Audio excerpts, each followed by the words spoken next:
Welcome back to Lay It on the Table, the Southern board game podcast with the accent on Southern.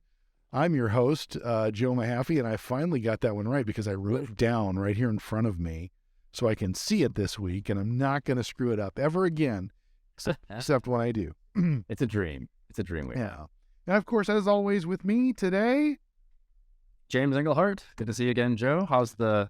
It sounds like we're both a little froggy here. Yeah, I tell you, it's you catch the cold, then you get the up and down with the weather, and we went away for Thanksgiving, and my daughter has a cat, and I'm not so sure that didn't cause some issues with the respiratory stuff, but it's all good. We're feeling. So you've got an allergy. I got a kitty here beside me. So yeah. Yeah. Sick Joe. So so that was sort of the why I'm froggy. But I hope your Thanksgiving was good. Looks like you had your daughter in town and your son, of course. So you just had everybody in your life around you. It was our nice little nuclear family kind of gathering. We've been with other groups over the, bouncing here and there, but this time was just the four of us, and it was super fun. It was good. Awesome. Very mellow. Yeah. But you were up in the Triangle, right? We went up to Durham, North Carolina, or as I like to call it, Durham. Durham, yeah. Yeah, my nephew lives in Raleigh, and we did the Thanksgiving at his place. He and his wife were very gracious to host us. So me and my wife and my sister, we got an Airbnb in Durham, and we were just a few miles from my daughter. And then we all converged on his place on Thanksgiving Day, and both of my sisters were there. So it was a really nice little family reunion, and had planned to try to, see. I was going to try to go by Atomic Empire on Black Friday, but then, right on. But then I thought better of it. That's fair. And we came on back home. So a lot to do to get ready for the holidays, and sure, it never fails. The one day or two you go away, all of a sudden you get all these alerts. This will be arriving today. This will be arriving. Oh yeah. So we had to come back for that. Yeah, for all the arrival stuff, all the arrival. Hello stuff. Yeah. Which was very anti-weather, or as I like to say, anticlimactic. Say anti-weather, but I do. Yeah, I got you. This is why this is not a comedy show, folks. The dad joke. We have day jobs. Yes. So, writing comedy. No. So I gotta say, our last episode was probably spiked in our database, or our dashboard rather, of number of listens, which we're still in. So which just means we've gone from single digits into double digits. So we're making headway.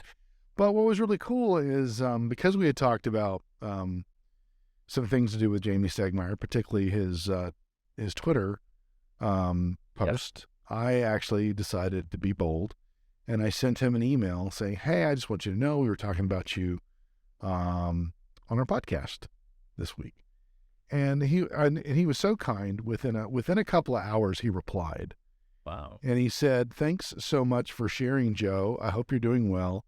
I appreciate your thoughts about the Twitter choice. Also, for the Viticulture Wine Crate, the first printing sold well. We made about 5,000 units that sold quickly, and the second printing hasn't arrived yet. Best, Jamey." So a couple things out of that. Number one, he listened to the podcast, or at least the parts where we talked about him, which I understand. It's fair. And he answered a question that we were wondering about. Well, when we talked about the whole idea of, the Viticulture Wine Crate, and is that going to be a staple, or was it just a one-off kind of through our conversation? So I thought that was pretty cool. It's good to know that there's a second printing arriving too. Yeah, for sure.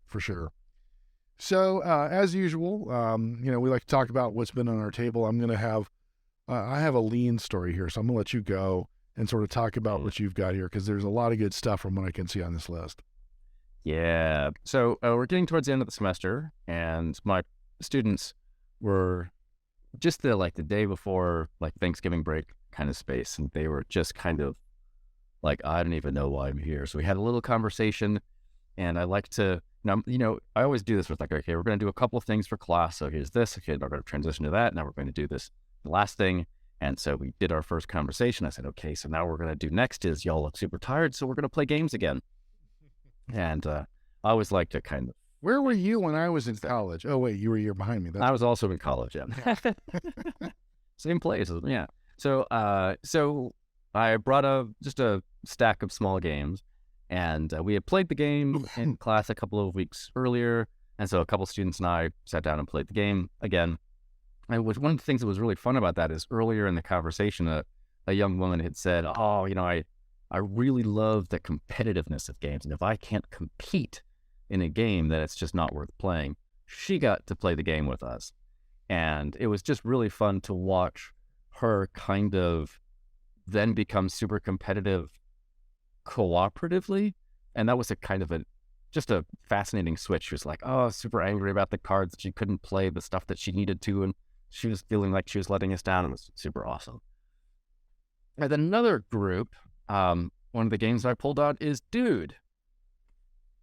I want to say that I want to say the Dude imbibes, but I don't think it's the same thing. Mm-mm. No, it's I mean, it would be better, and they were noting that Yes, it's better if it's later in the evening when you're playing Dude. But you get a stack of, I want to say, 12 cards.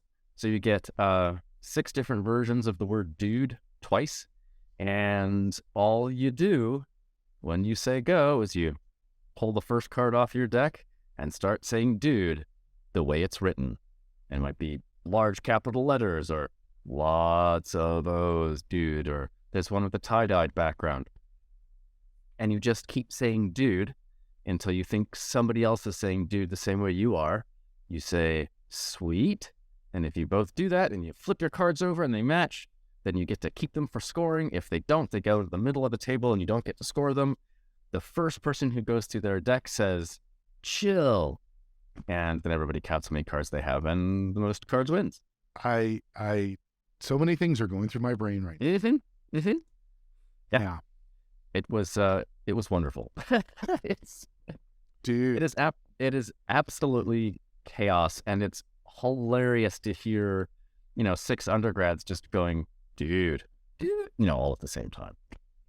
Absolutely. Well, you couldn't get a bunch of your, like PhD professorial types to sit there and go, dude. Oh, dude. I have played it with professors as well, so they are perhaps even funnier because they, so one of the young women afterwards was like, yeah, my mom says dude all the time. I was like, what year did your mom graduate from high school? I don't know. She was born in 1968 though. I was like, yep, nope, that's straight up that's straight up the center line there. Yeah. Yeah, for sure. Yep. She would have loved this. Yes. 100%. So that was super fun. And then one thing that Laura and I have sort of, at some point 2-3 weeks ago, we just sort of stopped watching TV after Emerson goes to bed. And so we've been playing a lot of games. So I ordered Seven Wonders Duel a while ago and finally got that to the table. That was it goes super quick. Mm-hmm. It still feels kind of like Seven Wonders. But it's a really nice, and the only sort of tricky thing is laying out the cards in certain patterns for each of the 3 eras. But it starts to get pretty intuitive pretty quick. And Joe's gonna die over there in the corner. You can't breathe that stuff, man. No, it's I swallowed wrong on that one. Yeah. But it's a solid little 2-player version of Seven Wonders. I really enjoyed that. That was a lot of fun. Nice. Yeah. Well, we've got this, since we live in the Sanssouci neighborhood of Greenville, Sanssouci comes off the shelf a lot. That's an older game. I think it's getting a remake. I think it's coming out again. And it sells pretty well. I see it a lot in the game store. Oh, really? Yeah, and I know that that it probably wouldn't keep getting put back in the game store if it wasn't doing well. Yeah, it's a nice. I mean, it's one of these games where, like Cascadia or others, where you have some control over the tiling aspect of it, but it's also super constrained. Like Cascadia, you can't just put any animal anywhere. It has to go on a particular tile, right? And here you've got, everybody has a identical deck of cards that have colors or garden fixtures. Like you might have topiaries or water fountains as there, or statues or what have you. And on your turn, I think you've got 2 cards in hand, and the colors match colors on your board. There's a draw thing in the middle that has similar kind of stuff, and you can either pull the tile that has the matching icon, the statue, the topiary, or that matches the color, goes on your board in the same way. There's a little bit more stuff going on, but it's like if you can't win the game because the cards don't come out or the wrong things come up, you're like, well, okay, it's it's a super light game with a little bit of strategy of trying to figure out what to put where when it comes out, but it's also a game that it just doesn't let you think too much about it, right? Like you only have one of 2 things to choose, and you just do it. So Nice. yeah, and so it's a super light but entertaining enough, I think, engaging enough that, and it goes quickly once you've got it under your belt, that you can spend pleasant half hour or so working through that. And the other night we also had a Reiner Knizia Fest where we played Schotten Totten, Quest for El Dorado, and Ingenious back to back to back. And they're all the same designer? They're all Reiner Knizia games, yeah. Okay. That was while the family was in town? No, that was just Laura and I, a couple days, before Sky got here. Very cool. Yep. And Schotten Totten's it's a kind of tug of war for tiles in the middle, and you play cards down, and there are, you win for color runs, 3 of a kind, and they sort them out a little bit like poker hands. And once you've won that side, the tile comes to you. First person to have 5 or 3 in a row wins. Again, it's a lot more strategic, but there's still not a lot going on. Quest for El Dorado is Knizia's version of a deck builder. Okay. And you're moving across jungle lands trying to get to El Dorado. And Ingenious is just a classic Knizia abstract where you're laying tiles and you connect, if you've got, you lay at there's sort of double-sided or double-ended tiles like dominoes, and it might be green and red or red and blue, and you put down the blue, and if there are 2 other blue tiles right there, then you get 1 point for each, and so on. The thing is, and it introduced the classic Knizia scoring, which is your lowest score is the one that you score for. So you might have 16 and 18 in red, and you've got 4 in green, and 4 is your final score. There's another game that has that mechanic, and I can't... So many, yep. But as far as I recall, this is the first time it shows up as your worst score is the one you get. Interesting. Yep. Jump Drive. All kinds of fun history about that, but it's just sort of stripped down race for the galaxy, and it's just super chaotic fun. The first couple of times Laura and I played it, it was like, how does this work? And now we're just like, this is awesome. So when I saw it on the list, I immediately thought of a USB drive. Because it's a jump drive. We actually jump start your computer sometimes. Yeah. So it just kind of like, and then I was like, I'm intrigued, and I looked at it, I'm like, okay, it's a Galaxy game, which is just as good. Yeah. Not just as helpful as taking extra pictures around and stuff, but fair. But it's so funny because I come from an era of sci-fi where they talked about hyperspace as the jump drive, and now you don't hear that convention as much because we have to talk about warp drive or hyperspace or So I just, the jump drive is for us oldies. That plays real well. Yep. And if you're interested in Race for the Galaxy and don't want to spend the time to figure out the stack of icons, it's a solid it's quick. Once you kind of get your mind around it, it goes super quick. So Laura and I will play this in 10, 15 minutes. It goes. And if you've got a nice little, it's sort of an engine builder, and Tableau. And once you've got, one of the things that takes us the longest is like, okay, I draw 12 cards, but it's a 10-hand limit. So you're just like, blah, blah, blah, blah, blah, blah. Which ones am I throwing those 2 away? Okay. But it also has multi-use cards too, so it's a super fun game. Jaipur's the classic 2-player sort of trick-taking game. It's funny. Jaipur is one of those. So and local game stores might have their employees put their selections. Oh yeah. Jaipur is one of the ones that you will find as the selection for one of the employees there. And I also see other stores do the same thing. And often I see Jaipur on it. It's funny. I don't have the game. I have bought the game before and taken it to so every year at Christmas we'll do the Stingy Santa trade-off thing. And we'll always bring a board game. I'll try to find, the limit's like $20. And so I try to find a game that's, in that range. And my attitude is I'll either come home with the game or someone else goes home with the game. Yeah. So, Jaipur, I've taken Jaipur and Pandemic, and I've yet to come home with the game. Yeah, both are good. So, and Jaipur's a great 2-player. Again, it's not super heavy. You're not going to sit there blowing your mind trying to figure out. But it's a fun, and it's interesting sort of trading. Hard to have a 2-player trading game that actually works, and it's pretty slick, pretty awesome. It's not one we play all the time, but it's like, it's late. What do you want to do? Let's do Jaipur real quick. Nice. And it's a nice little box, so it can go everywhere you want. And then MicroMacro Crime City. So I now have the Spiritless Yaris winner for the year that Sky was born. So Keltus, which was hard to find, and MicroMacro Crime City the year that Emerson was born.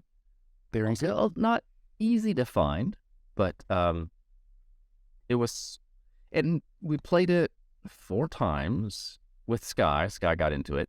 And it's less of a game and more of an activity where you're looking around trying to solve the mysteries that give you clues on the great big poster-sized map of Crime City. And it was still a lot of fun for the 3 of us to look around and try to figure out who we were looking for and what was going on. That sounds great. I'm glad you got to spend some time. And I see another one on your list. Did you actually play it? Haven't played it. Okay, you got it then. It showed up. It showed up. Oh yeah. Yeah.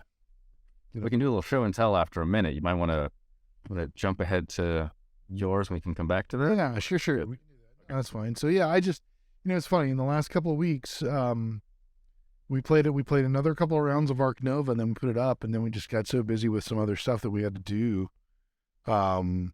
between my work and getting ready for the holidays and such. We just didn't get another game out on the table. We had really good intentions. So we played Ark Nova. Kind of really got the nuances of that. I think we can play, because again, we want to be able to teach it, as I think I mentioned the last time. Yeah. And so we're kind of, we're good on that. And I see that there's actually a sequel or an expansion coming out. I don't have a lot of details on it, so I don't want to get deep in the weeds on it here. I just noticed that today as I was setting this up in the show notes. So I'll have to come back and take a look at that. So we did that, and then we had good intentions. We took some games with us to Thanksgiving, hoping to make it Thanksgaming. But it just didn't work out. My wife has a cold, which is probably the other reason why I sound a little raspy. Mm-hmm. And so it just didn't really quite get the things to the table. But we did take with us Flamecraft, because we know that that's just a family favorite, and I'm going to talk about that again in a second. Mm-hmm. We took Savannah Park because we had intended to take it to the beach and forgot. I mean, I bought it specifically to take to the beach, and I get down there, I'm like, where's Savannah Park? Oh, it's at home on the shelf where I left it. And then we also took Betrayal at House on the Hill because we thought if we were, went to my daughters that we could probably get something like that really going, but it just didn't work out. We were all tired and stuff like that. So sure. So how long does it take y'all to get through a game of Ark Nova, the two of you? It's 90 minutes to 2 hours, maybe. Okay.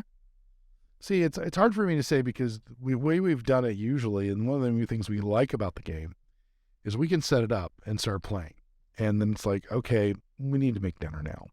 So we might play an hour and we stop. And you can stop right where you are and come back the next day and pick right up where you are. Sure. And that's one of the things we like about it is that you don't have to finish it in one sitting. However, we have discovered that some of our strategic thinking goes out the window. Oh, yeah. We don't write down kind of what our... I've just said, look, you know what your next move is going to be. Write it down. And so, but no, it's one of those games that's really slow. I think I've said this before. It's really slow to get going in terms of moving up the board, but then all of a sudden you accelerate. Right. And the next thing you know, you're holding back to avoid triggering the end of the game because you've got things you want. Not because you're being nice, it's just you have other things you want to do. What? God forbid you'd want to be nice, yeah. I do it to be nice. Because my wife listens to this podcast.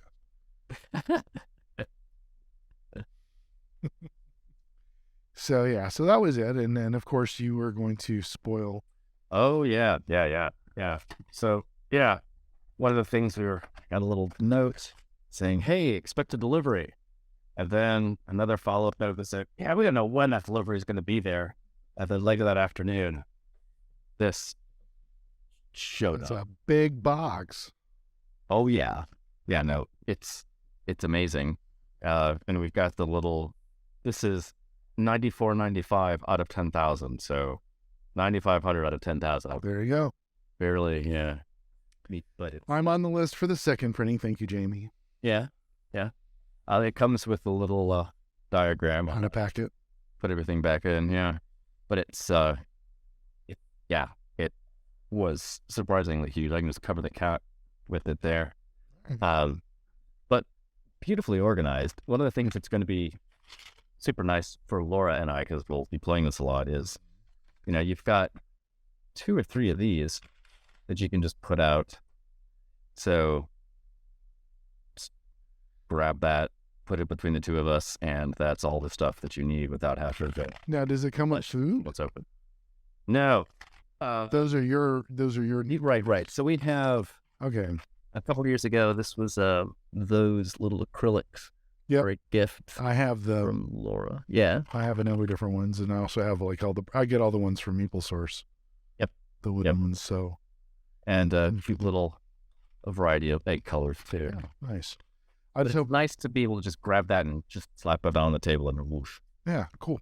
Yeah, that's a game. If you can get it out fast, it's good, and it's hard to get out fast. Yeah, I mean it's not too bad, but still, yeah. And then there's this little organizer for player stuff, and the goals and such. Nice. And the super deep cards tray. So it holds all the cards with sleeves?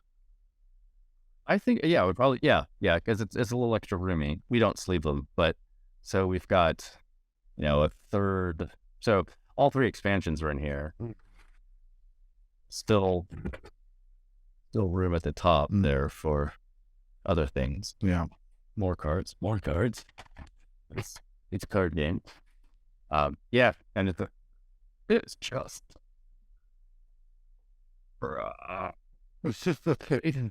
Once again, I think that interestingly, because it's a board game podcast, I can call it interesting.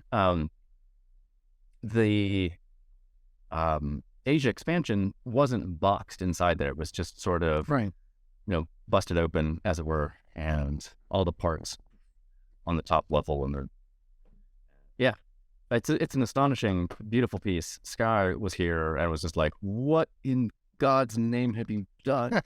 But well, the problem is I have so many different inserts for this game. I don't know how that's going to play. Well, and that's a good question. The top tray, is just sort of there's a lot of extra space in here. Not a lot, but if you have extra things,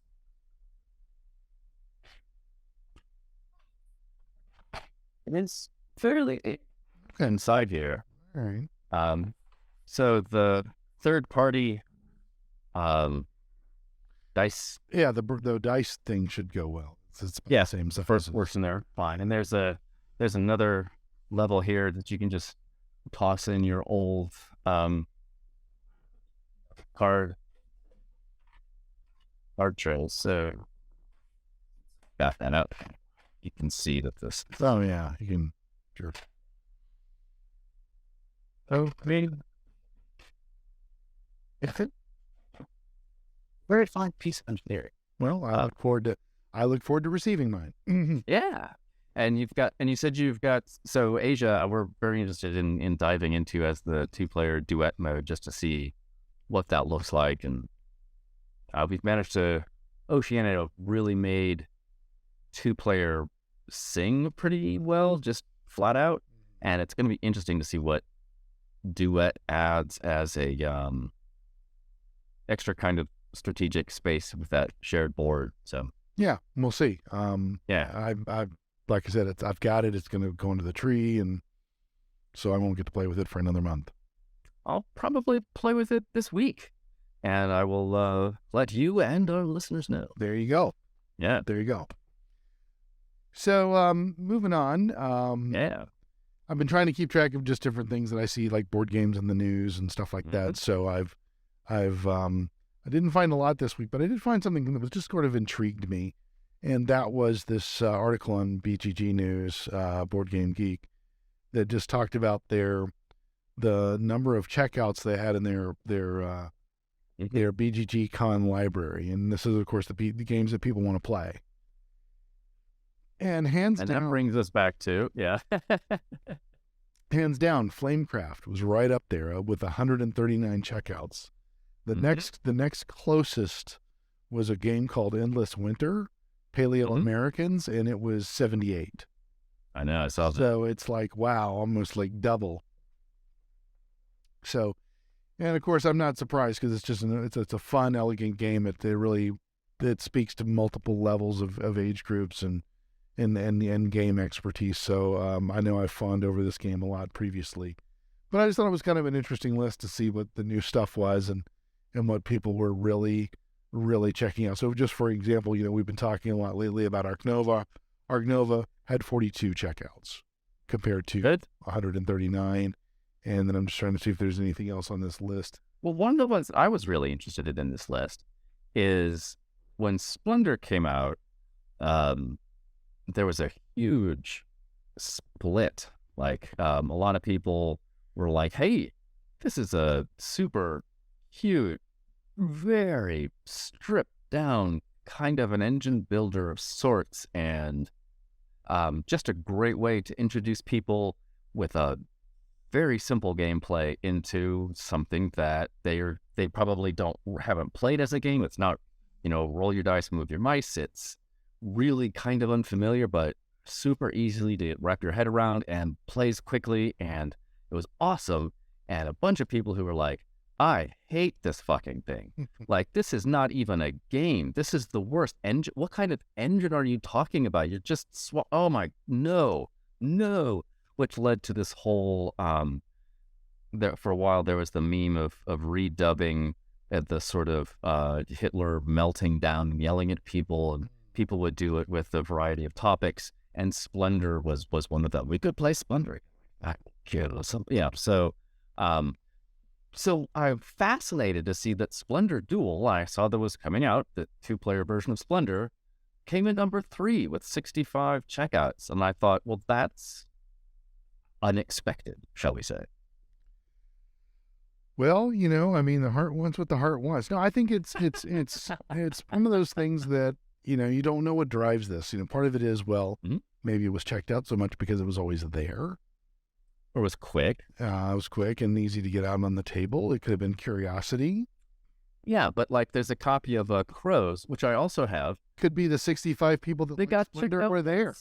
Yeah. What? Yeah. The 65 people who worked on it were there. Yeah. So, yeah, but it was just an interesting. I thought, well, yeah. And then some very familiar ones. Cascadia was on there. Turing Machine, I'm very interested in. Scout looks like a super fun little game. Starship Captains. Maybe. And some big ones. Terracotta Army is down there with, 32 is a fair number of checkouts for something as big as that. So, and part of me was like, I would like to go to this con at some point and try to check out some of these games. In fact, it's funny, the last time we were together, we talked about Jeff Con being just a little bit behind us. Oh, right, yeah. And I'm just kind of curious if they kept track of, this as well. I'll have to circle back with Tuna to see if he's got a similar list, just to see how does a local con compare to something a bit more national in scope, and just sort of see what their tops were, so to speak. Mm-hmm. Well, and it's interesting, part of this is also that, Scott Alden runs Board Game Geek because he was that tech guy wanting to build an online database for gamers. So his skill set is geared toward tracking these kinds of numbers, right, in ways that your local con, that might not be your go-to. Right? Well, and, obviously the app where people can track the games that they play, I think you're a user of that, if I recall. I know there's a couple that Dale and I play with on a regular basis that they track every game, what they played, who they played with, and everybody's final score. I don't do the final scores. I really, as we've discussed, I'm less interested in that. I'm really here to see who I've,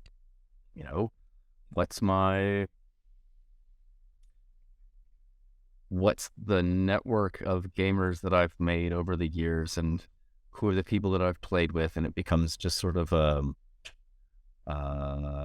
ever-evolving yearbook of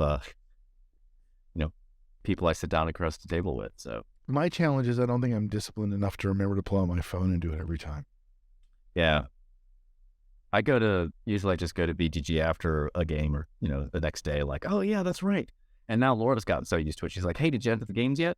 How many plays have we had for this month? Well, maybe that'll be part of my New Year's resolution, is to track all of my games on BGG. It's fun. I'm not opposed to it. I just, they say 21 days to build a habit, 1 day to break it. That's fair. So I didn't know they say that, but that tracks. Somebody once told me that. I don't know if it's true. I've never really checked the science behind it, but I'm going to declare it right now as the truth. That works. Yeah. So, because if I can do something for 21 days straight in a row, I can always do it until I stop. Yeah. Yep, that makes good sense. Yeah, but I like, that was a super fun thing to see. I'm glad that you threw that into our conversation, because it was a lot of fun. And as I was saying, there's like some old, way down at the bottom, we've got like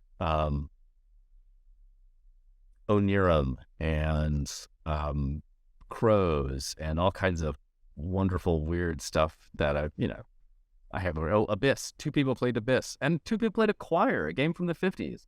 That's awesome.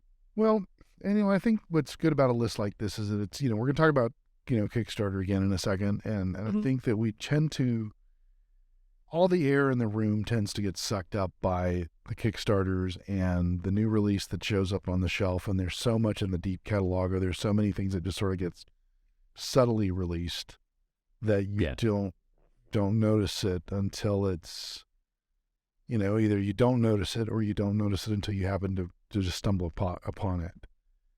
That I've listened to a couple of podcasts that are hitting their like 15, 16-year marks, and we've talked about this. My God, getting into the hobby just about that time as well, and they were talking about this, that back in 2008, you could reasonably know what all of the big releases were.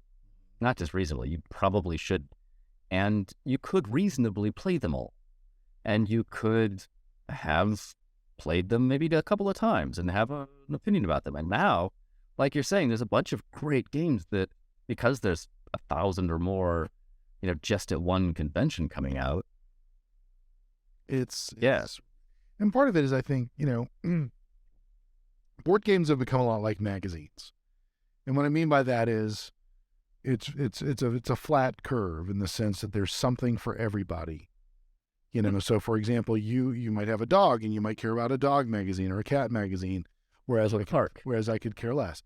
Exactly. And then you get a game like a Dog Park or the things that we've talked about that, I like cats. my wife and I like games that we don't have to be mean to each other to win kind of thing. Well, not all games are geared that way, Nope. and I think that that's part of it. There's a lot more diversity in games for people to choose from for their style of play. Mm-hmm. The thing that always frustrates me is that games typically are up to 5-player, Right. which I guess they just assume that either there's 5 friends or there's 2 couples and then there's that one person who doesn't have a person in their life. Right. Usually they were 2 to 4 for a long time because German games are like, it's for the family, yeah, so come over, we'll play this game. And what I've noticed is that, you can take Wingspan and make it a 6-player game. And 7 with Even before that, With Asian. you would used to, if you have an extra mat, which you do, and you have enough resources, which I do, thank you, MapleSource, because I've actually played it with 6 people where we ran out of resources. With the MapleSource resources, we ran out because one guy had an engine that was just like, give me all your grain, give me all your grain. He had all this grain. Oh, yeah. So it's just sort of interesting because I'm, part of me is trying to figure out ways to introduce people to the hobby of gaming. We, so little sidebar, and obviously I go to a Methodist church here in North Carolina. We've been coming out of COVID. We're trying to figure out how to get people to interact again. And one of the things I said to the people that were thinking about this is, look, people haven't stopped doing things. They've just stopped doing things here. So if you want to interact with them, you need to go where they are. So you need to think about, let's do stuff at a coffee shop. Let's go to a brewery. And I was thinking about how I could use. God, I love you Methodists for having that being an option. Well, yeah, because they're evangelical Southern Baptists are like, go to a brewery. No. Yeah, well, and so our minister, she does a Bible study every week, and she does it at a wine place.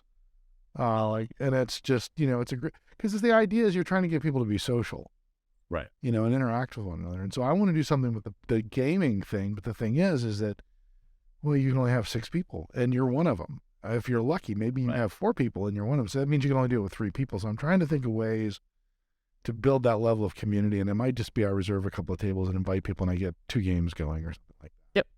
And then I have everybody kind of switch around. I don't know. I don't mean to get on this path, but it was just one of those things that I wish there were more games that you could have at least 6 people. Well, and this is I mean, as someone who hosted game nights for a decade or more, that was always the thing. Like, yeah, you get to a break point of like 4, sometimes 5, and then you sort of pitch over into a variety of kind of low-key party games. You're playing Dixit. You're playing just one. You could play 7 Wonders. Depends on the interest and ability level of who's there. If it's a group of gamers, then 7 people around a table, 7 Wonders is awesome for a full complement because it doesn't change the length of the game. Well, the last thing I want to play is Pictionary. For instance, unless it's very late at night and you're very deep in your cups. Well, you and I have a mutual friend, Chris Keener. Oh, yes. Who back in the early part of this millennium was part of a band called The Strangers, and Chris wrote a song. I don't know if he wrote it by himself or if he co-wrote it with one of the members. I'll leave that for him to correct on the record. But he wrote a song called Pictionary. And it's a brilliant play on the game. I'll see if he's got a recording of it, and then maybe we can share it here sometime. That'd be awesome. Since it's his song, we could get his permission and play it here. So, moving along from this list into I used to call this section of the show Kickstarters I've Backed, but now I've had to amend that to say Kickstarters I've backed or I'm intrigued by. I see that we've got 2 because there's 2 categories here because there's the 2 that I want to talk about this week, and I had actually backed at least one of these before the last time we spoke, but forgot to put it on the list. And then there are a couple that I'm intrigued by, and I think of the ones I'm intrigued by, I'm probably going to back one of them. I'll let you decide which when we get through this. So Okay. first thing is the 5th edition Game Master's Survival Guide. So there's a person on Patreon I back called DM Dave. DM Right. Dave is great. Dave Hamrick. He is a very prolific content writer. He's always putting out little adventures that you can insert into your games. You've actually experienced a couple of them, perhaps unbeknownst to you, because when you guys are walking around Barovia and it's just like, oh great, do I want to have more vampire spawn or do I want to do something interesting? And so Interesting is good. I've tried to pull things in that kind of keep the whole story going. And you may recall when you guys were going across the northern part and kept running into encounters, all that was DM Dave stuff. Because damn you, DM Dave. There was nothing in the book that would really make it interesting, like the villages and the different encounters that you had. So I used some of that content as a way to stretch and elongate out the story. So anyway, he has been pushing a Kickstarter where he's putting together this book, a Game Master Survival Guide, where he's going to give you some great ways to run monsters and just some maps and just different content that's going to be bound in a book. And I was like, you know what, I can back this. It was like $30 or something. Yeah, no, that was $30 for a hardcover. That's awesome. Yeah, so he's and of course, like I said, I back him on Patreon, so I have access to a lot of his content, and he has a really good way of indexing his monsters. So in the last campaign that I did, where I was trying to give everybody sort of like the greatest hits of D&D, there was an opportunity for me to use an actual Cthulhu, and he built a stat sheet for Cthulhu. Oh, wow. And so I was able to pull that into the game, and just so he's just a great resource when, as a dungeon master, you're trying to look for something to kind of fit to where the group is going without having to dig for it, And so I like having him as an ongoing resource. So anyway, I backed his Kickstarter, the 5th edition Game Master Survival Guide. That looks awesome. The other thing I backed was Zoo Tycoon. Yeah, I get it. The more I looked at it, the more I realized that game, the video game, was a big part of my girls growing up. So it's one of those things where I'm going to use something nostalgic to bring them to the table. That's funny. Emotional manipulation. Laying a little trap. Yeah, I see that. Yeah. So, classic dad. Because I don't think they're going to have the patience to sit down and play Ark Nova with us. So I saw this and I was thinking, what you need to do is you need to drive on down to Greenville at some point and bring Ark Nova, Zoo Tycoon, and then we can play Dorado, and we can do this whole zoo theme. Ooh, and Mafioso. And New York Zoo. Yeah. No, it'll be like you'll clearly have to throw a tent out of the front. Treat it like a marathon dance. Yeah. Oh no, there's a Airbnb like 4 doors down. So, and we can send that'll work. Laura and Dale and Emerson out, and you and I can just see which zoo is the best zoo. Well, that's kind of right. And I think I've said this on the show before, one of the earlier episodes, that I always had this dream of doing Isle of Cats, Wingspan, and Parks as if it were a singular. You get the people. You play a round of Isle of Cats. Oh yes, you have. Yeah. Then you do a round of Wingspan. Then you do a round of Parks. Then you go back and do your second round, because they all have like 5 or so rounds, and then you total up the scores from all 3 games, and that's your score. And in my mind, it's always the cats chasing the birds into the park. Perfect. So anyway, so those are the games that I've backed. Now there's 2 that I'm intrigued by. Yeah. And this first one, Elden RIng, as you know, I was obsessed with Elden RIng, the video game, earlier this year. I played it pretty straight from like March to August. I think August, I finally put the controller down. And I still haven't finished the game. I'm like, I got to come back to it, but I need a break. Yes. And breathe, Joe, breathe. And so I was like very intrigued with this idea of a video game becoming a board game. We talked a little bit about it with Zoo Tycoon. Zoo Tycoon, yes. And I was like, Elden Ring, yes, take my money. As soon as it comes out, alert me. And then it came out. Uh-oh.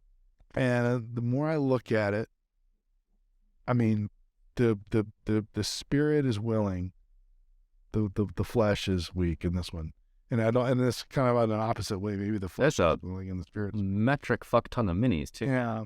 Well, that's the thing. I mean, it's Steam Forged. They're one of the best in the business for creating minis. That is true. You're getting over 100 minis if you get the all-in deal, which is just gorgeous, ridiculous. But here's the thing, and this is why I think I'm not going to back it at all. The price is part of it. There is a barrier there. In terms of, would I get the enjoyment of the game for the price? And it's a solo or co-op game. Mm-hmm. And I'm like, well, that's the video game. So really, if you really want to do this, play the video. And it's a diceless combat system. Mm-hmm. So it's card-based. Yeah. And the more I look at the mechanics of it, I'm like, I love the idea of the minis. I would love to have just the minis. Right. I don't know. I don't want the game. That seems fair. I mean, speaking of, the game's gonna get made. They're gonna make their money. Oh yeah, yeah. Not worried about it. It's not a slide on them. It's not you, Elden Ring, the board game. It's me. Mm-hmm.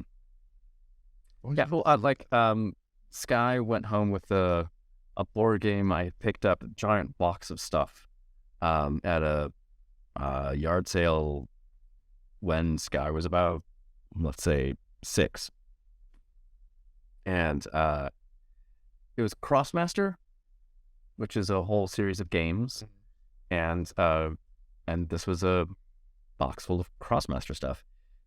And Sky was saying, "Oh, I'm doing all this D&D stuff with my friends, and I've got this battle map, and my friends, because they're in junior high, keep drawing penis trees all over everything, and I'd rather have some little terrain stuff so they're not drawing, penises all over everything." That's fair. And this game had it. It had lots of little mini tables and crates and all kinds of stuff. I'm like, so take this. It's cardboard. You sort of fold it and wedge it together, and away you go. It was never enough for it to be useful for me, and I'm glad that I spent my $20 15 years ago that Sky now, or however long it was ago, Sky now has these. Do you really need $300 worth of minis in your life? Yeah. Well, those are some amazing pieces there. Neat is the word. Yeah. But also, they're so Elden Ring specific, is that there's not even a stat block. If you wanted to use them in D&D, you'd have to create it. Which you could do. But, yeah, I mean, I generally would buy a used copy of the old D&D games to get the minis. Sure. That was a great way to supplement your mini collection really fast. But no, like I said, it was just one of those things where the brand, and I think we've talked about this before, where the brand you're immediately intrigued by. Mm-hmm. And then, of course, Steamforge, I know them because they did a lot of the original Critical Role minis that they had. So they do a really great job of design and implementation. But also, I don't play a lot of solo games. Right. And I don't think this would ever... And it's 90 hours of gameplay or something like that. I saw that, yeah. Yeah.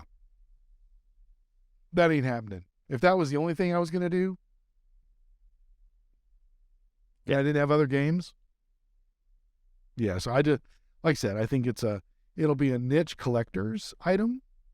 Oh, yeah. And they're young men with lots of disposable income who are doing a lot of coding right now. So be happy to have that. I think you just profiled some people. So we're gonna. I feel like I was I know who this is marketed for somehow. Yeah. So we'll leave it there on that. Like I said, it's a beautiful game. I'm sure it's good. The mechanic. I have nothing against the mechanic. It's just that even at the entry level price of the core package,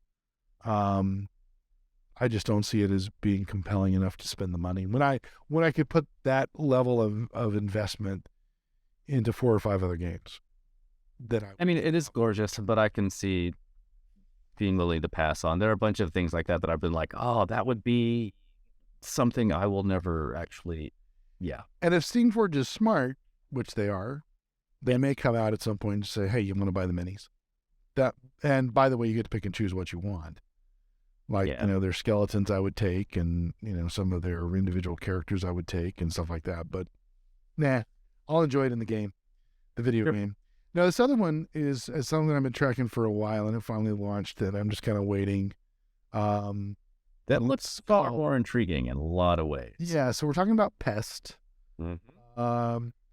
Pest is our once great empire was struck by a devastating plague. Will you answer the call to save it? So it's very much it's almost like a medieval pandemic, I would say. Absolutely. It's got this aesthetic that just is really compelling. I love the plague doctor mask. Yeah, so I think that dark plus grim. Yeah. Yeah, so I think it's just it's a pretty, obviously we just spent the last 3 years in a pandemic, so it does kind of speak to the way we've lived our lives recently, but I think it's a really interesting concept.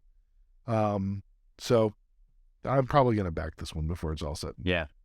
Well, and it's not a pre-existing property. Yep. It's, it does have some cool, funky minis, but there's some basic,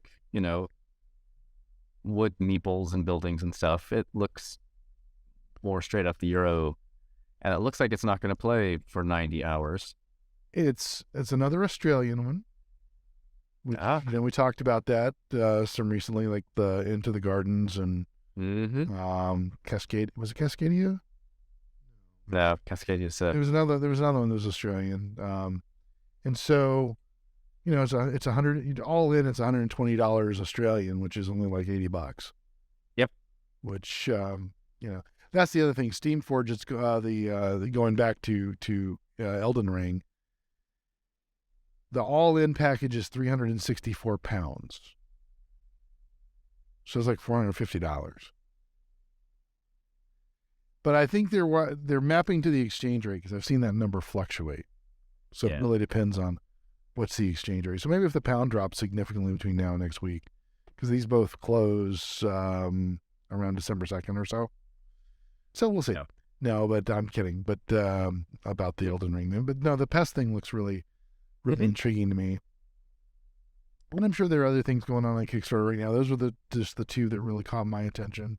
Usually what happens is I'll get a little preview of them and I'll say, save that and tell me when it launches. And then I'll kind of hem and haw. Because right now delivery on these things. These are both of these games are 2024 deliveries. So I'm gearing up for Christmas 2024 right now. That's usually how my Kickstarters work. Is that there is either my wife's birthday, an anniversary, or Christmas that will fall around the delivery date. Because I always take their delivery dates and I make a metric. I double them in at 30. Awesome. Yeah. So. Yeah, that seems like What's your bid for the construction? And then we're going to add at least 50% again. Yeah. Exactly. So then the next section I thought about was D&D and tabletop RPGs. Yeah. You and I are playing an active game, but we haven't really talked a lot about it other than some titles here and there. So I wanted to make this sort of like a regular feature of our discussion. And one of the things I ran into is there was YouTube I came across. The guy's YouTube channel is what did I say it was? Questing Beast. And he was talking about the best starter adventure that fits on one page. And so he was just talking about this free content, the quintessential dungeon that's been around since 2016. And it's just a really nice way to share a dungeon with your folks. It kind of reminds me of a little bit of the map that they put together in the re-release of the Tomb of Horrors, in terms of the layout, which it kind of reminded me of when I looked at it. It's not exactly the same, and I was curious to see if somebody's taken this and layered it already on Roll20, or if that was something you would need to do. But I just thought it was an interesting layout, and I thought it was just something good. You can actually get this one page dungeon over on blogspot called Beholder Pie, blogspot.com. I'll put all these in the show notes. No, it looks super. And I saw that. I was like, oh, yeah, that looks like a classic, just very basic dungeon crawl kind of experience. Yeah, it took me back. It felt very 80s in a lot of ways. Yep. So that was pretty cool.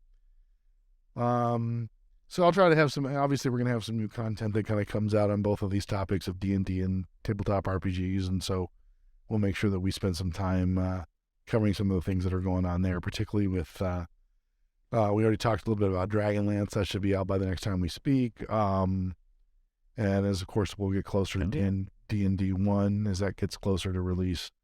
As well as, people, looking at that and saying, no, I'm going to go recheck out Pathfinder. I'm going to take a look at some of these other pieces of content that are coming out. So it'll be really interesting to see how the tabletop genre continues to fan out, if you will. Mm-hmm. Yep. I've got the, Old Ones of Appalachia, which I backed, and that's now in a gameplay development phase, so we'll see how that goes. But just speaking of, I was just thinking of Schotten Appalachian, our accent on Southern, and thinking about just waiting for as another that uses the cipher system, but also ways that tabletop continues to proliferate and move in interesting ways. I hope. Yeah, no, it's a fun time to be in this genre. So the last thing I have is sort of under the moniker of miscellaneous, because I think we run into some topics from time to time that just kind of fit there. And last time we were together, we talked a little bit about Twitter a couple times. We talked about it from Jamey's point of view, and I talked about Strahd for Z, the Strahd von Zarevich parody account, and a number of people started talking about, I'm leaving Twitter and I'm going to go to, Tumblr. And I've noticed that a lot of creatives in the space haven't left Twitter, but they've really ramped up their Tumblr. I've noticed that a number of the players on Critical Role have done that, which, is fine. Mm-hmm. But I was hearing a lot about Mastodon. And Mastodon is sort of like an open source Twitter that has a federated capability. So you can either join a server, or you can set up your own server and just kind of have your own space with rules in terms of service and stuff like that. So being somebody who likes to experiment and learn, I set up a Mastodon server, and I decided to call it onthetable.social. So if you go to onthetable.social, you will see our Mastodon server, and you can join it. You just can't immediately join it. You got to tell us why you want to join it, because I'm still learning how this works, so I wasn't going to make it a open free-for-all quite yet. Awesome. But what I discovered, and this is why I'm bringing it up, not just to shill our own server, because I may get bored with it and kill it. But we also have a guild on Board Game Geek, so that is true. We need to get that, as long as we're shilling. I need to get that listed out here too. I need to get that on our links. Thank you for reminding me for that. I'll give you shoot that to me again. I'll put it in the show notes, and we'll make sure that we keep that as a standard part of our drop. Yeah. But what was interesting is that I found that there are a number of servers out there that are dedicated to tabletop gaming. So there's just a couple that I found. One was, first of all, there was one called Ordalea Publishing, and that was not a server per se, but it was somebody I met on a server. And it's a guy in, I want to say it's in Croatian. He's Croatia, yep. Yeah, so he's a game designer, and he's just, we got into a conversation, and I thought, wow, that's pretty cool. I'm talking to somebody and then he was talking about writing rule books and stuff like that, so it was just kind of interesting. And so there's a very different community on Mastodon when you get into tabletop gaming, and then there's a bunch of different servers out there. There's tabletop.vip, there's Dice Camp, there is we're on the table.social. There's tabletop.social. There's tabletop.social, which is really interesting because they have a listing of other servers, including some German ones around Spiel. Mm-hmm. So there's one that's there about that. So that was pretty interesting. And there is one that is French only. Ah bon? So French speakers only is what it says. C'est bon, ça. C'est bon. Si, oui, bleh. So anyway, I just thought that was kind of interesting. We'll see where it goes. I've set up the server. I've set up the terms of service. I've borrowed those terms of service heavily from tabletop.social because I got to figure it out until we kind of fine tune it. So I acknowledge that in the terms of service and, kind of take it from there. But I've built it up on DigitalOcean, which is a cloud-based server. So we'll see where it goes. I like it though, because if we can, I would not mind a Twitter feed that was mostly just, game stuff. Right. And that kind of gives me that opportunity and also filter out all the noise. So we'll see how that evolves. But that's all I've got for this week. That's all I've got. Getting back into the classroom tomorrow. And we've got about a week and a half left. And then it all goes to hell. The home stretch. The home stretch. Gotta love it. The home stretch. Yep. Well, I hope you're in that last little bit before the big break, and hopefully when we're back in a couple of weeks, we'll both be a little bit less raspy. Or for me than you've got that deeper. Oh yeah, voice. Yeah. We're gonna do the whole Thank you everyone for listening. It's the whole thing. Oh, yeah. There you go. So until next time, I'm Joe Mahaffey, and I'm not bored. I am bored gaming. And I'm James Engelhard, hoping that all your tiebreakers break your way. Bye, everybody. We'll see you in a couple of weeks.